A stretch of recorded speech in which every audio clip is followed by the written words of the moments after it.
Hello and welcome. I'm Wise Old Tree, and this is a review of Dimension 20, Season 11, The Seven. Starting with an overview, The Seven is a live play D&D series produced by Dropout and released in fall of 2021. It's a 10-episode series, with episodes averaging around 2.5 hours each in length.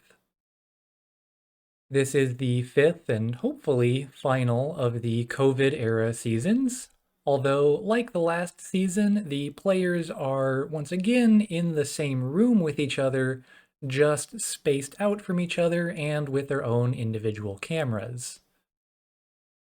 Brennan Lee Mulligan is the game master, and the players are Abriya Iyengar, Rekha Shankar, Becca Scott, Erica Ishii, Izzy Rowland, and Sephi Valentine.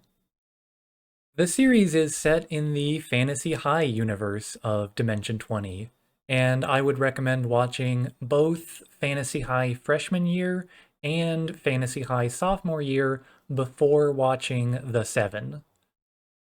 The players take the roles of the adventuring party known as The Seven, a group of adventuring school students that featured as NPCs in the story of Fantasy High, who now go on their own adventures leading up to their graduation.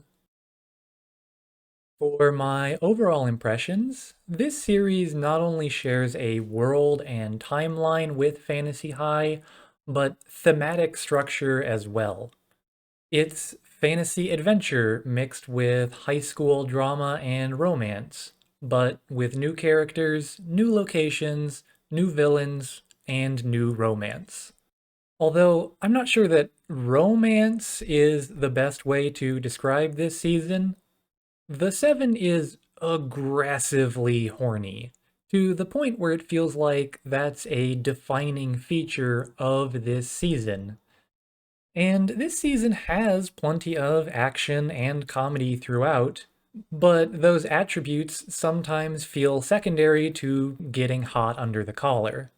Other seasons have romance arcs, but nothing before this is this immediate, intense, or pervasive. I'll also say that the 7 with 6 player characters means that one of the adventuring party is played by Brennan as the GM, and that is Zelda, who was a member of the group most heavily featured in Fantasy High. The character has more of a backseat in this adventure, which does allow the actual player characters to shine, but also leaves the Zelda character in kind of an odd middle spot.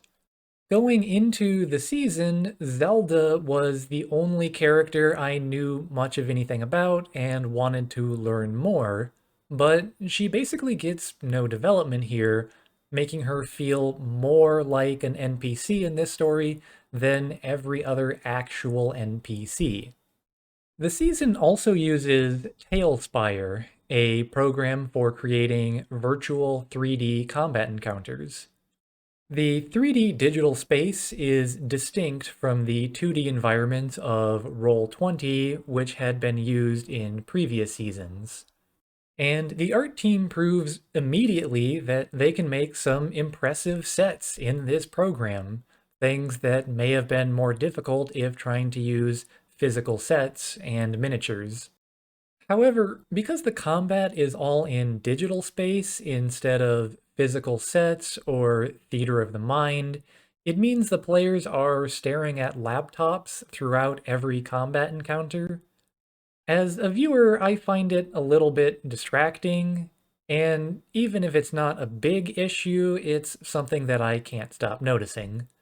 But it is what it is. The standout player this season is Becca Scott, playing Penny Luckstone.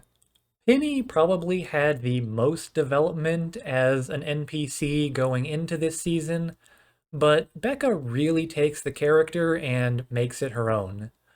Penny is a fun combination of extrovert, perfectionist, and scoundrel, a character with a strong drive and sense of purpose, but also one who's not above having a little bit of fun, sometimes at the expense of others.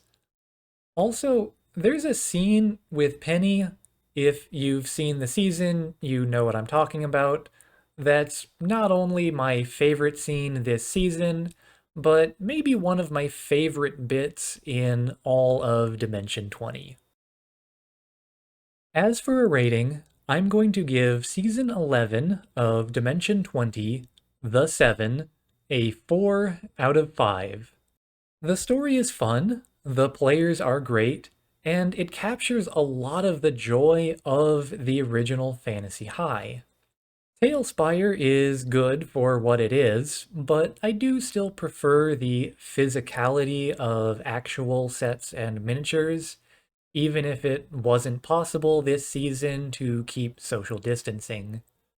The horniness of the season is fun at first, but it does start to feel excessive at times, like the players are only capable of two different reactions to any given NPC that they meet, bop or kill. The series is also a little spacious, is I guess what I'll call it. It's only 10 episodes to Fantasy High's 17, but in runtime, the shows are actually much closer. The 7 only about 15% shorter because of the longer average episode length. That plus the lower number of combat encounters makes me think that the 7 might have more roleplay time, even though it feels like so much more happens in Fantasy High by comparison. Still, these are minor points in an overall great season. All right, that's all for now. Thank you for watching, and see you next time for Season 12, Shriek Week.